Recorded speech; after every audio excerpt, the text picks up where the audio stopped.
Akash bought land for rupees 2,50,000. 1 year later, the cost increases to 2,70,000. Find the percentage of price increase.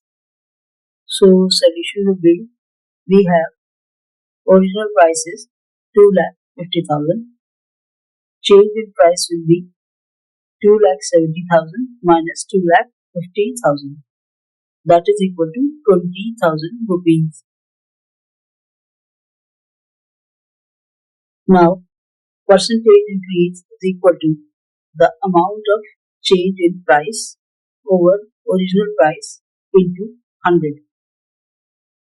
So it is 20,000 over original price is 2,50,000 into 100.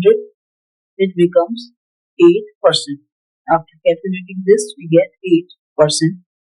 Hence, the percentage of price increase is 8%. This is the answer.